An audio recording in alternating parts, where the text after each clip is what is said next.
I still smelled like a deep fryer when I rolled out of bed at 6 a.m. that first Saturday in September. We'd been up late the night before, the last Friday food trucks of the season at Springettsbury Park, and we'd been slammed, the line snaking from our window to the other side of the gravel parking lot for a good hour, the deep fryer spitting out droplets of oil like angry hornets every time I plopped in another batch of munkar, Swedish for donuts.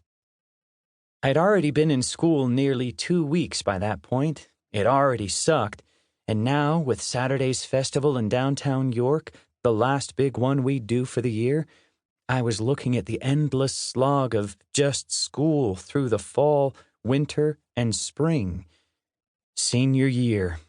172 more days.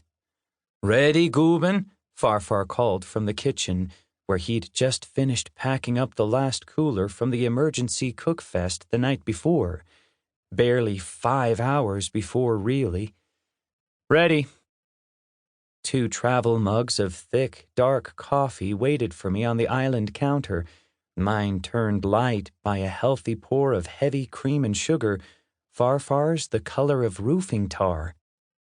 We thought we'd prepped enough earlier in the week to handle back-to-back events, but we didn't plan on the Pee-wee football scrimmage overlapping with the free concert for that Eagles cover band, wiping out our entire stock of munkar dough. We were lucky we didn't blow a fuse that night, trying to reload for the festival in the morning. "Did you get all those extra kebab sauces I packed last night?" I asked, taking a first cautious sip from my coffee.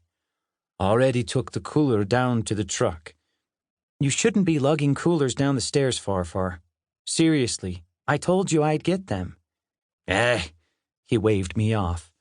"You spent so much time dolling yourself up in the bathroom, I had no choice." I held my arms out, stared down at my ratty clothes.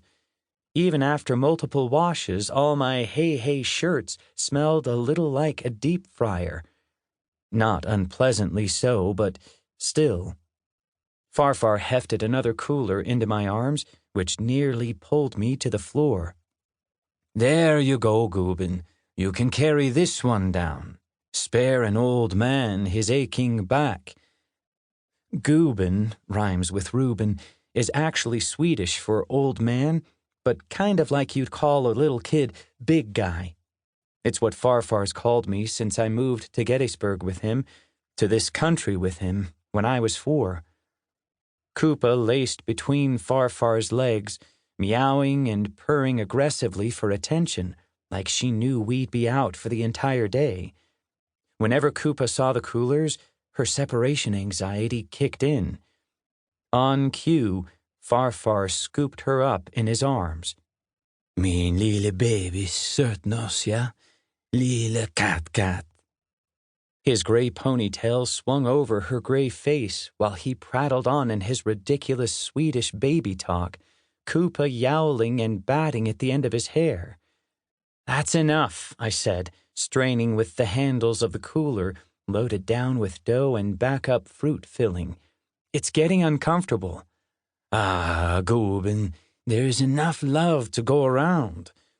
The 2 of them snuggled up close to my face, Farfar babbling Swedish baby talk to both of us now, Koopa purring like an outboard motor, burrowing her gray face into mine. "That's nice.